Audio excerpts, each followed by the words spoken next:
નમસ્કાર ખેડૂત મિત્રો, બટાકાના પાકની અંદર ટ્યુબર બેસવાનો સમય જ એની ઉપજ નક્કી કરતી સૌથી મહત્વની સ્ટેજ છે.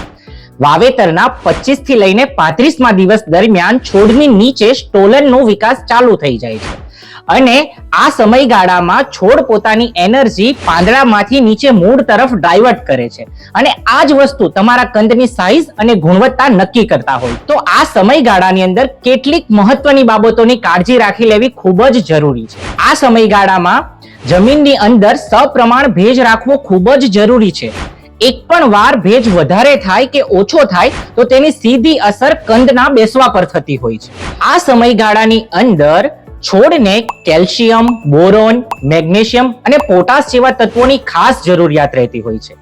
કેલ્શિયમ કે જે કંદના બંધારણ માટે ખૂબ જરૂરી છે. પોટાશ કે જે કંદના કદ, ગુણવત્તા અને સાઈઝ માટે ખૂબ જરૂરી છે.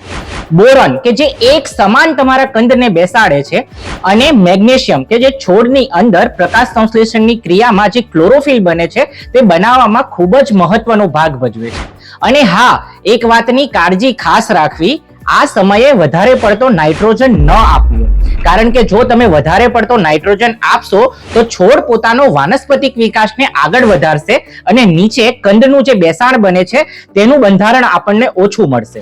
આ સમયગાળાની અંદર છોડ તણાવમાં ન આવે એ ખૂબ જરૂરી છે અને એના માટે તમારે વિવેકપૂર્ણ ખાતરનો ઉપયોગ, જરૂરિયાત મુજબ દવાનો ઉપયોગ અને જમીનમાં સપ્રમાણ ભેજ જાળવવો ખૂબ જ જરૂરી છે. જો આ પ્રમાણે યોગ્ય કાળજી અને માવજત આપવામાં આવે તો આપણને ટ્યુબર એક સમાન, ગુણવત્તાવાળા અને એક સરખી સાઈઝના મળે છે. તો આવી જ અવનવી માહિતી મેળવવા માટે અત્યારે જ આ રીએગ્રીના પેજને લાઈક કરી, કોમેન્ટ કરી અને શેર કરી દો.